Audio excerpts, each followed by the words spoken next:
Hey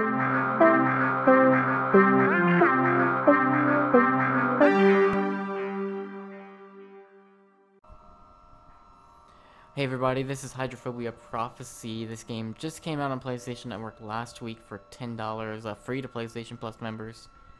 This is the third version of this game. This game originally came out, I think, like last year on Xbox and PC.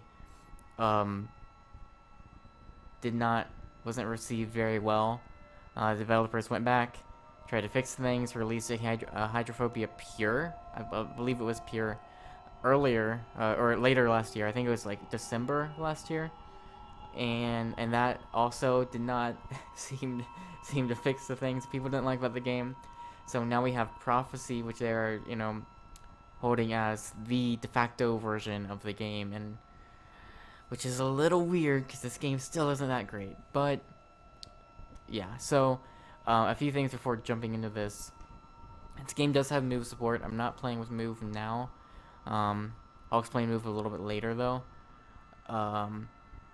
There is a challenge mode. The challenge mode is just one single challenge room with 5 waves of enemies that you fight, and then there's like leaderboards that go along with that, which is a little odd.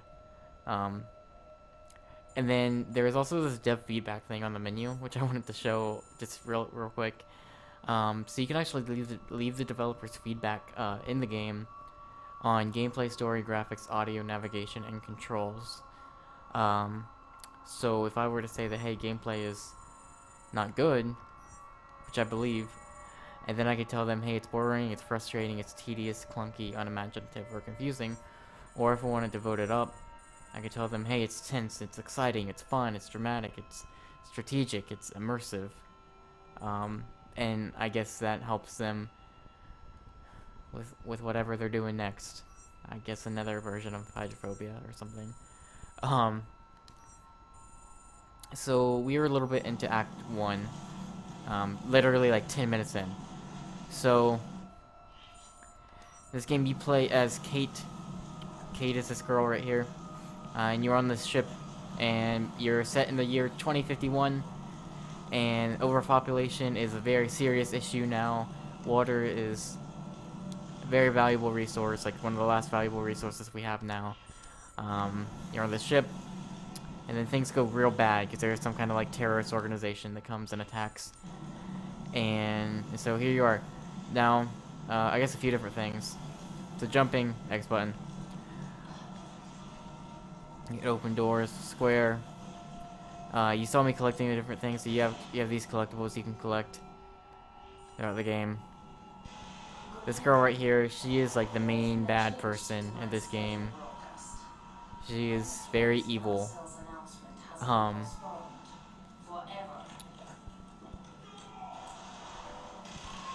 you know. So again, the game's split into 3 different acts. First act is very heavy on platforming and traversal of the levels.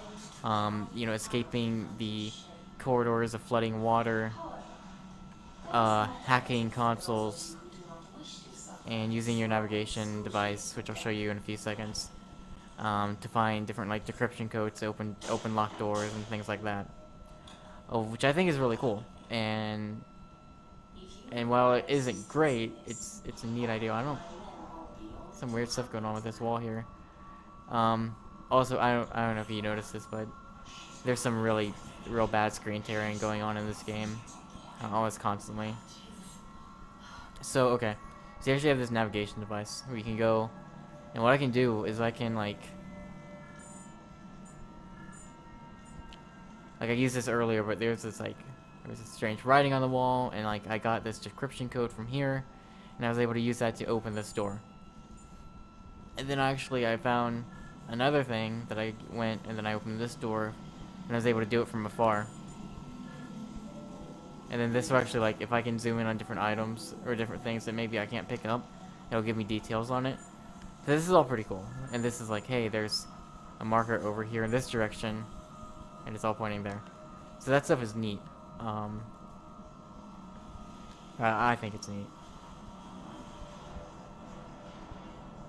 And again, a lot of this is just kind of like climbing over walls and and going through the level and just not dying, right? And that's Act 1, and that stuff is cool. Probably the better part of the game. Unfortunately, when you get to Act 2 and Act 3, they rely way too much on the gunplay and the action, and just the gunplay in the game is very bad. Controls in general are pretty unresponsive. The gunplay especially, it's very bad. You can you're not gonna be able to see in the video, but when you have to jump over different gaps, and when doing so, you have to press the jump button like a few seconds before you actually jump, because it's not gonna react as fast as you want it to. So that, that's an issue. I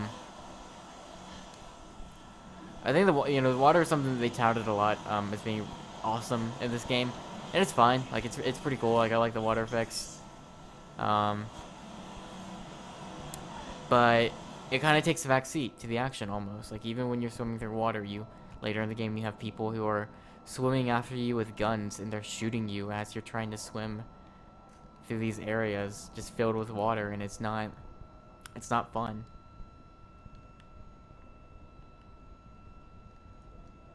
So DualShock support is, or playing with a DualShock controller, it is what it is, and it's kind of unresponsive and clunky in some ways, but for the most part it serves your purpose pretty well. With the exception, there's a few different areas, not many, just a couple, that will... There's a moment in particular where you have to swim deep down into the water to find this valve, and you got to do that to shut off like something, right? And what ends up happening is I actually was stripped of my camera control, so I couldn't move the camera, so I couldn't see where I was going, and it ended up taking me like forever to say, like I would have to dive down, and kind of maybe like see if I could see something really fast, and then go back up to get one more air, and just constantly like that until I finally was able to figure out a way to just like find my way around, because I couldn't move the camera. So that's an issue, right? With move support, it's an even bigger issue.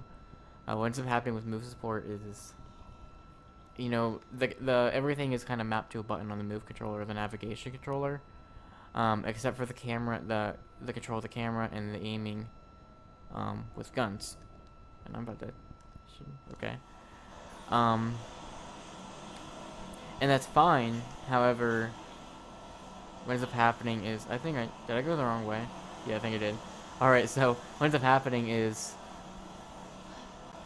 especially with move support, it's almost constantly you're fighting with the camera. Aiming for the most part is fine. The aiming reticle is weird. It's like this huge blurry pixel. Just kind of strange, but it's just the camera is constantly like spinning around and not doing things that you want it to do with move controller, and it gets very frustrating very fast.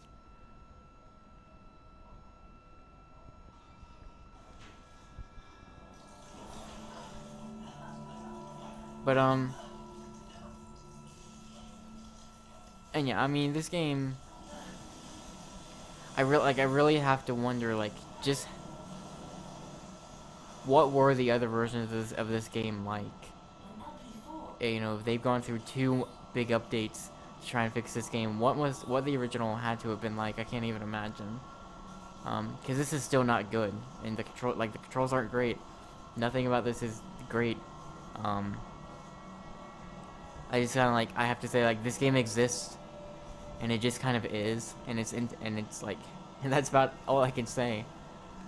So you see here, this is actually the first gun you pick up, and there's no like feedback from the guns. Like, it doesn't, I don't know, it doesn't feel, this is not good, right? And I don't know, like, there are some neat ideals in this game, and there are some things that they try to do that I like, and that I think are cool, but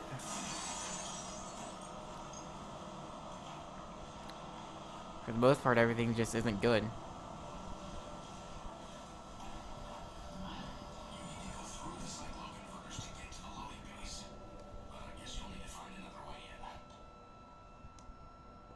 So that's the end of Act 1. And right here is. Um, I don't know. In this game is just. It's just kind of there. There's nothing too great about it. I'm not gonna say it's a terrible game, but you're probably not gonna get any enjoyment out of playing it. And it's, I mean, there was no conclusion in the end. There's nothing that wraps up the story or anything of that sort.